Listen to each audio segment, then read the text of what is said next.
Hi everyone, welcome to the NME Trio channel. ಬನ್ನಿ, ಇವತ್ತಿನ ವ್ಲಾಗಲ್ಲಿ ನಾನು ಮನೆಯಲ್ಲೇ ಔಷಧಿ ಮಾಡಿಬಿಟ್ಟು ಈ ಥರ ಗಿಡಗಳಿಗೆಲ್ಲ ನಾನು ಸ್ಪ್ರೇ ಮಾಡ್ತಾ ಇದ್ದೆ. ಯಾಕಂದರೆ ತುಂಬ ಗಿಡಗಳು ಹುಳ ಆ ಥರ ಆಗೋಗಿತ್ತು, ವೈಟ್ ಆಗಿ ಒಂಥರ ಹುಳ ಆಗ್ತಾ ಇತ್ತು. ಸೊ ಅದಕ್ಕೋಸ್ಕರ ನಾನು ಮನೆಯಲ್ಲೇ ಪ್ರಿಪೇರ್ ಮಾಡಿಕೊಂಡು ಈ ಥರ ಸ್ಪ್ರೇ ಮಾಡ್ತಾ ಇದ್ದೆ. ನೋಡಿ, ಎಲ್ಲರ ಮನೆಯಲ್ಲೂ ಯುಗಾದಿ ಹಬ್ಬದಲ್ಲಿ ನೀವು ತೋರಣಕ್ಕೆ ಈ ಥರ ಕಹಿ ಬೇವನ್ನ ಕಟ್ಟಿರ್ತೀರಲ್ವಾ. ಸೊ ಇದು ಒಣಗಿದ ತಕ್ಷಣ ನೀವೆಲ್ಲ ಬಿಸಾಕ್ಬಿಡ್ತೀರಾ, ಬಟ್ ಅದರಿಂದನೇ ನಾನು ಔಷಧಿನ ಮಾಡ್ಕೊತಾ ಇದ್ದೀನಿ. ಇದು ಸ್ಪ್ರೇ ಮಾಡೋದಕ್ಕೂ ಈಸಿ ಆಗಿರುತ್ತೆ, ಮತ್ತೆ ಕೈಗಾಗ್ಲಿ ಅಥವಾ ಗಿಡದ ಬುಡಕ್ಕಾಗ್ಲಿ ಅದು ಬಿದ್ದಾಗ ಅದು ಸುಟ್ಟೋಗೋದಾಗ್ಲಿ ಅಥವಾ ಗಿಡಗಳ ಎಲೆಗಳೆಲ್ಲ ಸುಟ್ಟೋಗುತ್ತಲ್ವಾ, ಬೇರೆದೆಲ್ಲ ನಾವು ಕೆಮಿಕಲ್ ಎಲ್ಲ ಇರೋವಂಥದ್ದು ನಾವು ಸ್ಪ್ರೇ ಮಾಡಿದಾಗ. ಸೊ ಆ ಥರ ಎಲ್ಲ ಏನೂ ಆಗಲ್ಲ. ಸೊ ಈಸಿಯಾಗಿ ನೀವು ಸ್ಪ್ರೇ ಮಾಡ್ಬೋದು. ಆಮೇಲೆ ಇಟ್ಕೊಳ್ಳೋದು ಕೂಡ ಆರಾಮಾಗಿ, ಕಿಡ್ಸ್ ಎಲ್ಲ ಇದ್ದವರು ಆರಾಮಾಗಿ ಮನೆಯಲ್ಲಿ ಸ್ಟೋರ್ ಮಾಡ್ಬೋದು. ನೋಡಿ, ಈ ಥರ ಒಂದು ಪಾತ್ರೆ ನೀರು ಹಾಕ್ಬಿಟ್ಟು ಆ ಸೊಪ್ಪು ಕಡ್ಡಿ ಎಲ್ಲ ಸಮೇತವಾಗಿ ಹಾಕಿ ಚೆನ್ನಾಗಿ ಕುದಿಸಿ, ಆ ಸ್ಮೆಲ್ ಬರ್ತಾ ಹೋಗುತ್ತೆ, ಘಾಟು ಅಂದ್ರೆ ಕಹಿದು. ಸೊ ಅವಾಗ ನಾನು ಆಫ್ ಮಾಡ್ಕೊತೀನಿ. ಇದು ತಣ್ಣಗಾದ ನಂತರ ಸೋಸ್ಬಿಟ್ಟು ಒಂದು ಸ್ಪ್ರೇ ಬಾಟಲ್ ಬರುತ್ತಲ್ಲ, ಅದಕ್ಕೆ ಹಾಕಿಟ್ಕೋಬೇಕು. ನೋಡಿ, ಈ ತರ ಹುಳಗಳೆಲ್ಲ ಆದಾಗ ಇದು ವಿಳ್ಯದೆಲೆ ಬಳ್ಳಿ ಮತ್ತೆ ಇದು ದಾಸವಾಳ, ಇದ್ರಲ್ಲೆಲ್ಲ ಈ ತರ ಆಗ್ತಾ ಇತ್ತು. ಅದಕ್ಕೆ ನಾನು ಸ್ಪ್ರೇ ಮಾಡೋಣ ಅಂದ್ಬಿಟ್ಟು ಸ್ಪ್ರೇಗೆಲ್ಲ ಹಾಕೊಂಡು ನಾನು ಸ್ಪ್ರೇ ಮಾಡ್ತಾ ಇದ್ದೆ. ನೋಡಿ, ಇದು ಹೆಂಗೆ ಅಂದ್ರೆ ತುಂಬಾನೇ ಹುಳುಗಳಾಗೋಗಿತ್ತು ಗಿಡದಲ್ಲೆಲ್ಲ. ಇವಾಗಂತೂ ಆಲ್ಮೋಸ್ಟ್ ಎಲ್ಲರ ಮನೇಲೂ ಆಗ್ತಾ ಇದೆ ಅನ್ಕೊಂಡಿದೀನಿ. ನಾನು ಮನೆಯಲ್ಲೇ ಸ್ವಲ್ಪ ಔಷಧಿಗೆ ಅಂತ ವಿಳ್ಯದೆಲೆ ಬಳ್ಳಿ ಮತ್ತೆ ದೊಡ್ಡಪತ್ರೆ ಗಿಡ, ಸ್ವಲ್ಪ ಪೂಜೆಗಿರ್ಲಿ ಅಂದ್ಬಿಟ್ಟು ದಾಸವಾಳ ಗಿಡ ಒಂದ್ 2-3 ಹಾಕೊಂಡಿದೆ ಅಷ್ಟೇನೆ. ನಮ್ಮ ಮನೆ ಹತ್ರ ಎಷ್ಟು ಜಾಗ ಇದೆ ಅಷ್ಟಕ್ಕೆ ಮಾತ್ರ ನಾನು ಹಾಕೊಂಡಿದ್ದು. ಒಂದ್ 2-3 ದಾಸವಾಳ ಹಾಕೊಂಡಿದೀನಿ ಅಷ್ಟೇನೆ. ಸೊ ಅದ್ರಲ್ಲೇನೆ ತುಂಬಾನೇ ಹುಳ ಇತ್ತು, ಅದನ್ನೆಲ್ಲ ಸ್ಪ್ರೇ ಮಾಡ್ಕೊಂಡು. ಹಾಗೆ ನಾನು ಊರಿಂದ ಮನಿ ಪ್ಲಾಂಟ್ ನ ತಗೊಬಂದಿದೆ, ಅದನ್ನ ಕೂಡ ನೆಟ್ಕೊಳ್ಳೋಣ ಅಂತ ಬಂದೆ ನಾನು. ನನ್ನ ಮಗಳಿಗಂತೂ ರಜಾ ಇತ್ತು. ಸೊ ಅಮ್ಮ ನಾನು ಬರ್ತೀನಮ್ಮ ನೆಡ್ಲಿಕ್ಕೆ ಅಂತ. ಅವಳಿಗೂ ತುಂಬಾ ಖುಷಿ ಆಗೋಯ್ತು, ಅಮ್ಮ ನನ್ನ ಕೈಯಲ್ಲೂ ಗಿಡನ ನಡೆಸುತ್ತೆ ಅಂತ. ತುಂಬಾ ಖುಷಿ ಪಟ್ಬಿಟ್ಟಿದ್ಲು ಅವಳುನು. ಯಾಕಂದ್ರೆ ರಜಾ ಇರುತ್ತಲ್ವಾ, ಮಕ್ಳಿಗೂ ಒಂಥರ ಬೋರ್ ಆಗ್ಬಿಟ್ಟಿರುತ್ತೆ. ಈ ತರ ಎಲ್ಲ ಮಾಡಿದಾಗ ಅವಗೂ ಖುಷಿ ಆಗುತ್ತೆ ಅಲ್ವಾ. ಯಾಕಂದ್ರೆ ಈ ಗಿಡ ಎಲ್ಲ ನೆಡೋದು ಅವ್ರಿಗೂ ಗೊತ್ತಿರ್ಬೇಕು. ಈ ತರ ಮಣ್ಣು ಅವ್ರಿಗೂ ತುಂಬಾನೇ ಇಷ್ಟ, ಮಣ್ಣಾಡೋದಾಗ್ಲಿ ಅಥವಾ ಈ ತರ ಎಲ್ಲ ಗಿಡಕ್ಕೆ ನೀರ್ ಹಾಕೋದು ಅದೆಲ್ಲ ಮಾಡ್ತಾರೆ. ಅಂದ್ರೆ ಸುಮ್ನೆ ಅಮ್ಮ ನಾನು ಮಾಡ್ತೀನಿ ಅಂತ ಹೇಳಿ ಅವರು ಇಷ್ಟಪಟ್ಟು ಮಾಡ್ತಾರೆ. ಸೊ ಅವರು ಕಷ್ಟಪಟ್ಟು ಮಾಡ್ಸೋ ತರ ಮಾಡೋದ್ ಬೇಡ, ಬಟ್ ಅವ್ರು ಇಷ್ಟಪಟ್ಟು ಮಾಡ್ತಾರಲ್ವಾ, ಅದಕ್ಕೆ ನಮ್ಗೆ ಖುಷಿ ಆಗುತ್ತೆ. ನೋಡಿ, ಎಷ್ಟು ಚೆನ್ನಾಗಿ ಅವಳು ಮಣ್ಣೆಲ್ಲ ಹಾಕಿ ಮಾಡ್ತಾ ಇದ್ಲು ಅಂದ್ರೆ ನಮ್ಗೆ ಒಂಥರ ಇದನ್ಸೋದು. ಅಂದ್ರೆ ಗೊತ್ತಿದ್ಯೋ ಗೊತ್ತಿಲ್ವೋ, ಒಟ್ ನಾನ್ ಮಾಡ್ತೀನಿ ಅಂತ ಬರೋಳು. ಸೊ ಅವಳ ಕೈಯಲ್ಲೇ ನಾನು ಅದಕ್ಕೆ ಮನಿ ಪ್ಲಾಂಟ್ ನ ಕೆಳಗಡೆ ಇಡು ಹಿಂಗೆಲ್ಲ ಮಾಡಿ ಅವಳ ಕೈಯಲ್ಲೇ ಇನ್ಸ್ಟ್ರಕ್ಷನ್ ಹೇಳ್ತಾ, ಅವಳ ಕೈಲೇ ಈ ತರ ಎಲ್ಲ ಮಾಡು ಅಂದ್ಬಿಟ್ಟು ಅವಳ ಕೈಲೇ ಈ ತರ ಎಲ್ಲ ಅವಳೇ ನನ್ನ ನೋಡ್ಬಿಟ್ಟು ಅವಳೇ ಮಣ್ಣೆಲ್ಲ ಹಾಕ್ತಾ ಬಂದ್ಲು. ನೋಡಿ, ಒಂಥರ ಮಕ್ಳ ಕೈಯಲ್ಲಿ ಇದೆಲ್ಲ ಮಾಡ್ಸೋದ್ರಿಂದ ಅವ್ರಿಗೂ ಒಂದ್ಸಲ ಖುಷಿ ಆಗತ್ತೆ ಅಲ್ವಾ. ಅದಕ್ಕೋಸ್ಕರ ನಾನು ಆತರ ಮಾಡ್ಸೋಣ ಅಂತ ಸುಮ್ನೆ ಕುತ್ಕೊಂಡು ಅವಳಿಗೂ ಟೈಮ್ ಪಾಸ್ ಆಗತ್ತೆ ಅಂತ ಬಂದೆ. ಹಾಗೆ ಈ ಮನಿ ಪ್ಲಾಂಟು ನಾನು ತಂದಿರೋದು ಚಿಕ್ಕಮಂಗ್ಳೂರಿಂದ. ಅದು ಚಿಕ್ಕಮಂಗ್ಳೂರು ಟು ಬೇಲೂರು ಬೈಪಾಸ್ ಅಲ್ಲಿ ಇರೋದು. ಹೆಂಗೆ ಅಂದ್ರೆ ಇದು 200 ರುಪೀಸ್ ನಾನು ಚಿಕ್ಕಮಂಗ್ಳೂರು ಕೊಟ್ಟಿರೋದು, ಬಟ್ ಬೆಂಗಳೂರಲ್ಲಿ 450 ರೂಪಾಯಿ ಹೇಳ್ತಾರೆ ಈ ಮನಿ ಪ್ಲಾಂಟ್ಗೆ. ಸೊ ಅದಕ್ಕೋಸ್ಕರ ನಾನು ಊರಿಂದ ತಗೊಬಂದ್ವಿ. ಅಪ್ಪ ಬೆಟರ್ ಅನ್ಸ್ತು, ನಾನು ಆಮೇಲೆ ಕೇಳಿದಾಗ ಅಲ್ಲೇ ಬೆಟರ್ ಅನ್ಸ್ತು ನನ್ ಊರಿಂದಾನೆ. ತುಂಬಾ ದಾಸವಾಳ ಕೂಡ ತಗೊಬಂದೆ, ಹಾಗೆ ಫ್ಲವರ್ದೊಂದು ಗಿಡ ಕೂಡ ತಗೊಬಂದೆ, ರೆಡ್ ಕಲರ್ದು. ಅದು ಕೂಡ ತುಂಬಾ ಚೆನ್ನಾಗಿದೆ. ಅದನ್ನು ಕೂಡ ನಾನು ಪಾಟ್ಗೆ ಶಿಫ್ಟ್ ಮಾಡ್ಕೊಂಡಿದ್ದೆ. ನೋಡಿ, ರೆಡ್ ಕಲರ್ ಹೂವು ಅದು. ಅದನ್ನು ಕೂಡ ನಾನು ಒಂದು ಪಾಟ್ಗೆ ಶಿಫ್ಟ್ ಮಾಡಿ ರೆಡಿ ಮಾಡಿ ಇಟ್ಕೊಬಿಟ್ಟೆ. ಯಾಕಂದ್ರೆ ಆಮೇಲೆ ತುಂಬಾ ಮಳೆ ಶುರುವಾದ್ರೆ ಅದು ಕಷ್ಟ ಆಗುತ್ತಲ್ವಾ, ಅದಕ್ಕೇನೆ ಇವಾಗ್ಲೇ ಮಾಡ್ಬಿಡೋಣ ಅಂದ್ಬಿಟ್ಟು ಮಾಡಿಟ್ಬಿಟ್ಟೆ. ಹಾಗೆ ಫ್ರೆಶ್ ಅಪ್ ಆಗಿ ಸ್ನಾನ ಎಲ್ಲ ಮುಗಿಸ್ಕೊಂಡು ಅಡ್ಗೆ ಮಾಡ್ಬಿಡೋಣ ಅಂತ ಬಂದೆ. ಅಡ್ಗೆಗೆ ನಾನು ಇವತ್ತು ಸೊಪ್ಪು ಹಾಕ್ಬಿಟ್ಟು ಪಪ್ಪು ಮಾಡೋಣ ಅಂತ ನಾನೆಲ್ಲ ರೆಡಿ ಮಾಡ್ಕೊಂಡಿದ್ದೆ. ಹಾಗೆ ಬೆಂಡೆಕಾಯಿ ಫ್ರೈ ಮಾಡಿದೆ, ಮತ್ತೆ ರಾಗಿ ಅಂಬ್ಲಿ. ಸೊ ಹೆಲ್ದಿಯಾಗಿ ಒಂದು ಒಳ್ಳೆ ಲಂಚ್ನ ಮಾಡ್ತಾ ಇದ್ದೀನಿ. ಬನ್ನಿ, ಇವಾಗ ಪಪ್ಪು ಮಾಡ್ಲಿಕ್ಕೆ ನಾನು 1 ಲೋಟ ಆಗೋಷ್ಟು ಬೇಳೆನ ತಗೊಂಡು ಅದನ್ನ ಕುಕ್ಕರ್ಗೆ ಹಾಕೋತಾ ಇದೀನಿ. ಅದನ್ನ ಚೆನ್ನಾಗಿ ತೊಳ್ಕೊಂಡು ನಾನು ಒಂದು 2-3 ವಿಷಲ್ ಹೊಡ್ಸ್ಕೊಳ್ಳಿ. ಚೆನ್ನಾಗಿ ಕರಗಬೇಕು, ಅದು ಕರಗಿದ್ರೆ ಚೆನ್ನಾಗಿ ನಿಮಗೆ ಪಪ್ಪು ತುಂಬಾ ಚೆನ್ನಾಗಿ ಬರುತ್ತೆ ತಿಕ್ಕಾಗಿ. ಹಾಗೆ ನಾನು ದಂಟಿನ ಸೊಪ್ಪೆಲ್ಲ ತಗೊಂಡಿದ್ದೆ. ಈ ದಂಟಿನ ಸೊಪ್ಪು ನೋಡಿ, ಗ್ರೀನ್ ಒಂದೇ ಅಂತಲ್ಲ, ಸ್ವಲ್ಪ ಕೆಂಪು ಬರುತ್ತಲ್ವಾ ಹಿಂಭಾಗ, ಅದ್ ತಗೊಂಡ್ರೆ ತುಂಬಾ ಟೇಸ್ಟಿ ಆಗಿರುತ್ತೆ. ಸೊ ಅದನ್ನ ನಾನು ಚೆನ್ನಾಗಿ ತೊಳೆದಿಟ್ಕೊಂಡಿದ್ದೆ. ನಾನು ಹೆಚ್ಚಿಬಿಟ್ಟು ತೊಳೆಯಲ್ಲ, ತೊಳೆದ್ಬಿಟ್ಟೆ ಹೆಚ್ಚ್ತೀನಿ. ಯಾಕಂದ್ರೆ ಹೆಚ್ಚಿಬಿಟ್ಟು ತೊಳೆದ್ರೆ ಅದರ ಅಂಶ ಎಲ್ಲ ಒಟ್ಟೋಗುತ್ತೆ ಅಂತ ಅನ್ಸುತ್ತೆ. ಸೊ ಅದಕ್ಕೋಸ್ಕರ ನಾನು ಹೆಚ್ಚಿಬಿಟ್ಟು ತೊಳೆಯಲ್ಲ, ತೊಳೆದ್ಬಿಟ್ಟೆ ಹೆಚ್ಚೋದು ಸೊಪ್ಪನ್ನ. ನೋಡಿ, ಈ ತರ ಎಲ್ಲ ಕಟ್ ಮಾಡ್ಕೊಂಡು ಸಣ್ಣದಾಗಿ. ಈ ದಂಟು ಬಾಯಿಗೆ ಸಿಕ್ತಾಗ ಒಂಥರ ಟೇಸ್ಟಿ ಆಗಿರುತ್ತೆ. ಮತ್ತೆ ದಂಟಿನ ಸೊಪ್ಪು ತುಂಬಾ ಟೇಸ್ಟಿಯಾಗಿ ಬರುತ್ತೆ ಪಪ್ಪು ಕೂಡ. ಇದು ತಂಪು ಕೂಡ, ಈ ಸಮ್ಮರ್ಗೆ ಬೆಸ್ಟ್ ಇದು ಸಾಂಬಾರು. ಯಾಕಂದ್ರೆ ತುಂಬಾ ತಂಪಾಗಿ ಕೂಡ ಇರುತ್ತೆ. ನನ್ನ ಮಗಳಿಗಂತೂ ತುಂಬಾ ಫೇವ್ರೇಟ್ ಈ ಸಾಂಬಾರು. ಅವಳಿಗೆ ಈ ಸಾಂಬಾರ್ ಇದ್ರೆ ನೀಟಾಗಿ ಊಟ ಮಾಡ್ತಾಳೆ.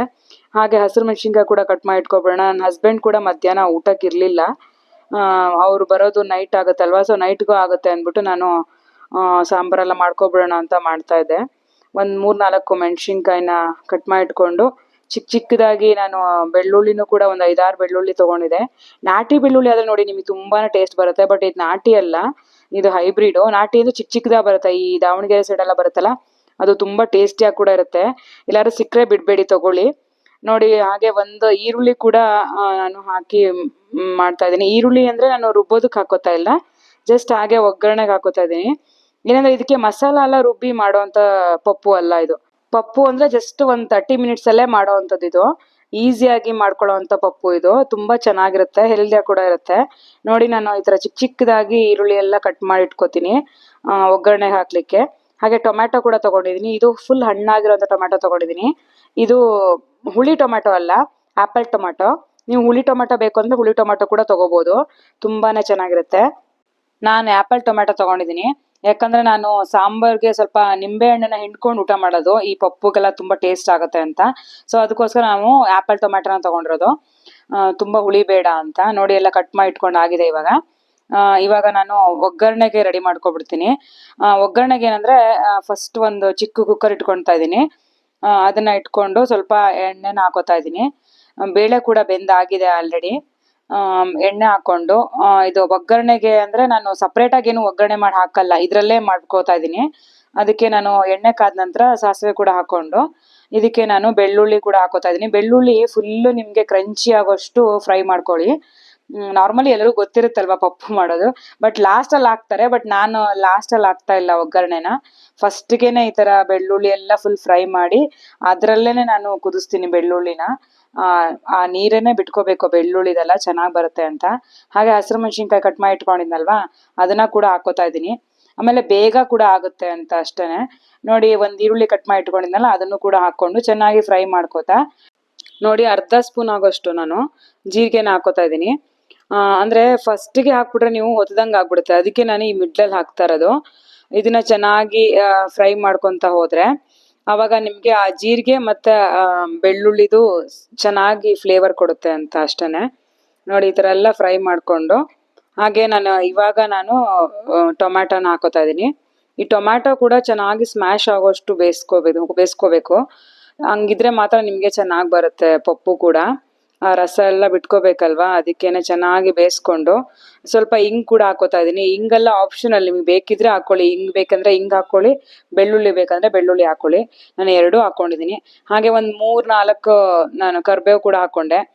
ಕರಿಬೇವು ಹಾಕೋದನ್ನೇ ಮರ್ತ್ಬಿಟ್ಟಿದ್ದೆ, ಅದಕ್ಕೇನೆ ನೋಡಿ ವಿಡಿಯೋ ಮಾಡ್ತಾ ಆ ಕರಿಬೇವು ಹಾಕೋದನ್ನೇ ಮರ್ತ್ಬಿಟ್ಟಿದ್ದೀವಲ್ವಾ. ಹಾಗೆ ನಾನು ಒಂದು ಚಿಕ್ಕ ಸ್ಪೂನಲ್ಲಿ ನಾನು ಅರಿಶಿನದ ಪುಡಿ ಹಾಕಿದ್ದೆ. ಆಮೇಲೆ ನನ್ನ ಮನೇಲೇ ಮಾಡಿರುವಂಥ ಸಾಂಬಾರು ಪುಡಿ ಹಾಕಿದ್ದೆ. ಹಾಗೆ ಸ್ವಲ್ಪ ಧನಿಯಾ ಪುಡಿ ಕೂಡ ಹಾಕ್ಕೊಂಡೆ. ಇದು ಚೆನ್ನಾಗಿ ಮಿಕ್ಸ್ ಮಾಡಿಕೊಂಡು ಅದು ಫುಲ್ಲು ಆ ಎಣ್ಣೆ ಥರ ಬರಬೇಕು, ಆವಾಗ ನಾನು ಸೊಪ್ಪನ್ನ ಹಾಕೋತಾ ಇದ್ದೀನಿ. ನೋಡಿ ಚೆಂದ ಮಾಡಿ ಇದನ್ನು ಹಾಕ್ಕೊಂಡು ಇವಾಗ ನಾನು ಆ ಸೊಪ್ಪು ಹೆಂಗೆ ಅಂದರೆ ಫುಲ್ ಬೆಂದ್ಬಿಟ್ಟು ಕೆಳಗಡೆ ಹೋಗಬೇಕು, ಅಷ್ಟು ಚೆನ್ನಾಗಿ ನೀವು ಬೇಯಿಸ್ಕೊಂಡ್ರೆ ತುಂಬ ಚೆನ್ನಾಗಿ ಕ್ರಂಚಿಯಾಗಿರುತ್ತೆ ಸೊಪ್ಪು. ನೀವು ನೀರು ಹಾಕಿ ಬೇಯಿಸ್ಕೊಂಡ್ರೆ ಒಂಥರ ಕ್ರಂಚಿಯಾಗಿ ಬರಲ್ಲ. ಸೊ ಫಸ್ಟ್ ಈ ಥರ ಫ್ರೈ ಮಾಡಿಕೊಂಡು ಎಣ್ಣೆಯಲ್ಲಿ ಆಮೇಲೆ ನೀರು ಹಾಕೊಂಡು ನೋಡಿ ಅದೆಲ್ಲ ನೀರು ಬಿಟ್ಕೊಂತು ನೋಡಿ ಎಷ್ಟಿತ್ತಲ್ವಾ. ನೋಡಿ ಬೇಳೆ ಬೇಯಿಸಿರೋದು ಕೂಡ ಹಾಕೋತಾ ಇದ್ದೀನಿ. ಈ ನೀರಲ್ಲೂ ಕೂಡ ಅದು ಬೆಂದ್ಕೊಳುತ್ತಲ್ವ, ಚೆನ್ನಾಗಾಗುತ್ತೆ. ಅದು ಎಷ್ಟೊಂದು ಸೊಪ್ಪಿತ್ತಲ್ವ, ಎಷ್ಟಾಗಿದೆ ನೋಡಿ. ಈ ಥರ ಎಲ್ಲ ಮಿಕ್ಸ್ ಮಾಡಿಕೊಂಡು ನೋಡಿ ಎಷ್ಟು ಚೆನ್ನಾಗಿ ಬರ್ತಾ ಇದೆ ಅಲ್ವಾ, ಕಲರು ಪಪ್ಪು ಕಲರೇ ಬಂದಿದೆ ಅಲ್ವಾ, ತುಂಬಾ ಚೆನ್ನಾಗಿ ಬಂದಿದೆ. ಸೊಪ್ಪು ಕೂಡ ನೋಡಿ ತುಂಬ ಕಲರ್ ಹೋಗಿಲ್ಲ, ನೋಡಿ ಎಷ್ಟು ಚೆನ್ನಾಗಿದೆ. ಅದಕ್ಕೋಸ್ಕರ ಹೇಳಿದ್ದು ನಾನು ಅದರಲ್ಲೇ ಫ್ರೈ ಮಾಡಿಕೊಂಡ್ರೆ ಚೆನ್ನಾಗಿರುತ್ತೆ ಅಂತ. ಹಾಗೆ ರುಚಿಗೆ ತಕ್ಕಷ್ಟು ಉಪ್ಪನ್ನು ಹಾಕೋತಾ ಇದ್ದೀನಿ. ಏನಂದರೆ ಇದು ಮಕ್ಳಿಗೆ ಕೂಡ ತುಂಬ ಹೆಲ್ದಿಯಾಗಿ ಕೂಡ. ನಾನು ಫಸ್ಟ್ ಮೀಲ್ಸ್ ಅಂತ ಶುರು ಮಾಡಿದೆ ನನ್ನ ಮಗಳಿಗೆ ಈ ಥರ ಪಪ್ಪು ಅನ್ನ ಊಟ ಮಾಡಿಸೋದಕ್ಕೆ. ಇದು ಸ್ಮ್ಯಾಶ್ ಆಗಿ ಊಟ ಮಾಡಿಸೋದಕ್ಕೆ ತುಂಬ ಚೆನ್ನಾಗಿರುತ್ತೆ, ಅಂದರೆ ಮಕ್ಕಳಿಗೆ ತುಂಬ ಸೂಟ್ ಆಗುವಂಥದ್ದು. ಹಾಗೆ ನೋಡಿ ನಾನು ರಾಗಿ ಅಂಬ್ಲಿ, ಈ ಸಮ್ಮರ್ಗೆ ರಾಗಿ ಅಂಬ್ಲಿ ನಮ್ಮ ಮನೇಲಿ ಡೈಲಿ ಇರಲೇಬೇಕು. ನನ್ನ ಮಗಳಿಗೂ ಇಷ್ಟ, ನಮಗೂ ಇಷ್ಟ. ಇಲ್ಲ ಅಂದರೆ ಈ ಸಮ್ಮರ್ಲಿ ಇರೋಕ್ಕಾಗುತ್ತಾ, ಆ್ಯಂಡ್ ಹೆಲ್ದಿ ಕೂಡ ಅಲ್ವಾ. ಸೊ ಡೈಲಿ ನಾನು ರಾಗಿ ಅಂಬ್ಲಿ ಮಾಡೇ ಮಾಡ್ತೀನಿ. ಇದಕ್ಕೇ ನಾನು ಬಾರ್ಲಿ ಅಕ್ಕಿ ಕೂಡ ಮಿಕ್ಸ್ ಮಾಡ್ತೀನಿ, ಅಂದರೆ ಪುಡಿ ಮಾಡಿಕೊಂಡು ಅದು ಮಿಕ್ಸ್ ಮಾಡ್ಕೊತೀನಿ. ಸೊ ಅದು ಕೂಡ ತಂಪಾಗುತ್ತೆ ಅಂತ. ಇವತ್ತು ಮಾಡಿಲ್ಲ, ಬಟ್ ನಾನು ನೋಡಿ ಒಂದು ಪ್ಯಾನ್ನ ಇಟ್ಕೊಂಡು ಇವಾಗ ಬೆಂಡೆ ಫ್ರೈ ಮಾಡ್ಕೊಳ್ಳೋಣ ಅಂತ ಒಂದು ಸ್ವಲ್ಪ ಆಯಿಲ್ ಹಾಕ್ಕೊಂಡಿದ್ದೀನಿ. 1 ಸ್ಪೂನ್ ಆಗೋಷ್ಟು ಬೆಂಡೆಕಾಯಿನ ಫ್ರೈ ಮಾಡ್ಕೊತಾ ಇದ್ದೀನಿ. ನನ್ನ ಮಗಳಿಗಂತೂ ಇದು ಫೇವ್ರೇಟು, ಬೆಂಡೆ ಫ್ರೈ ತುಂಬಾ ಇಷ್ಟ ಅವಳಿಗೆ. ಬೆಂಡೆಕಾಯಿ ಇದ್ಬಿಟ್ರೆ ಚೆನ್ನಾಗಿ ಊಟ ಮಾಡ್ತಾಳೆ. ಅವಳಿಗೆ ಬೆಂಡೆಕಾಯಿ ಫ್ರೈ ಅಂದರೆ ತುಂಬ ಇಷ್ಟ. ಏನಿಲ್ಲ, ಇದು ಫ್ರೈ ಮಾಡಲಿಕ್ಕೆ ಸ್ವಲ್ಪ ಆಯಿಲ್ ಹಾಕ್ಬಿಡೋದು, ಬೆಂಡೆಕಾಯಿ ಹಾಕ್ಬಿಟ್ಟು ಸ್ವಲ್ಪ ಉಪ್ಪು ಹಾಕ್ಬಿಟ್ಟು ಪೆಪ್ಪರ್ ಹಾಕಿ ಫ್ರೈ ಮಾಡಿಬಿಟ್ರೆ ಅವಳಿಗೆ ಕೊಟ್ಬಿಟ್ರೆ ಆಯಿತು, ಊಟ ನೀಟಾಗಿ ಮಾಡ್ತಾಳೆ. ತುಂಬ ಇಷ್ಟಪಟ್ಟು ತಿನ್ನೋ ಅಂಥದ್ದು ಅಂದರೆ ನನ್ನ ಮಗಳು ಇದನ್ನೇ. ನಮಗೆ ನಾವೇ ಬೆಂಡೆಕಾಯಿ ತಿನ್ನಲಿಕ್ಕೆ ಚಿಕ್ಕವರಿದ್ದಾಗ ಎಷ್ಟೊಂದು ಮೈ ಮುರಿತಿದ್ವಿ, ಮುಖ ಮುರಿತಿದ್ವಿ. ಬಟ್ ನನ್ನ ಮಗಳು ತುಂಬ ಇಷ್ಟಪಟ್ಟು ತಿಂತಾಳೆ ನೋಡಿ. ಈಗ ಅನ್ನದ ಮೇಲೆ ಈ ಪಪ್ಪು ಹಾಕ್ಕೊಂಡು, ಹಾಗೆ ಅದ್ರ ಮೇಲೆ ಪಪ್ಪು ಅಂದರೆ ಅದ್ರ ಮೇಲೆ ತುಪ್ಪ ಬೇಕೇ ಬೇಕಲ್ವಾ. ತುಪ್ಪ ಇಲ್ಲ ಅಂದರೆ ಊಟ ಆಗೋದೇ ಇಲ್ಲ ಪಪ್ಪು ಇದ್ದಾಗ. ಸೊ ಕಲಿಸ್ಕೊಂಡು ತಿಂತಾ ಇದ್ರೆ ಆಹಾ ತುಂಬ ಚೆನ್ನಾಗಿರುತ್ತೆ. ನಮಗೂ ಕೂಡ ಸುಸ್ತಾಗೋಗಿತ್ತು ಗಿಡ ಎಲ್ಲ ನೆಟ್ಬಿಟ್ಟು, ನನಗೆ ನನ್ನ ಮಗಳಿಗೆ. ಸೊ ಊಟ ಮಾಡ್ಕೊಳ್ಳೋಣ ಅಂತ ಊಟ ಎಲ್ಲ ಮುಗಿಸ್ಕೊತಾ ಇದ್ದೀವಿ. ಹಾಗೆ ಇಲ್ಲಿಗೆ ವ್ಲಾಗ್ನ ಮುಗಿಸ್ತಾ ಇದ್ದೀನಿ. ಈ ವ್ಲಾಗ್ ಇಷ್ಟ ಆಗಿದ್ರೆ ಪ್ಲೀಸ್ ಲೈಕ್ ಮಾಡಿ, ಶೇರ್ ಮಾಡಿ, ಸಬ್ಸ್ಕ್ರೈಬ್ ಮಾಡಿ. Thank you all.